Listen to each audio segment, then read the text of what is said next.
نوتدونی اولین فروشگاه نوت موسیقی در ایران.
سلام دوست من، شما پیشنمایش این آموزش رو مشاهده کردید.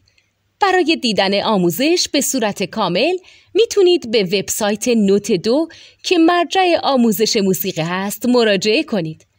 همچنین برای تهیه نوت موسیقی مرتبط با این آموزش هم میتونید به وبسایت نوتدونی که بزرگترین آرشیو نوت موسیقی در ایران هست مراجعه کنید.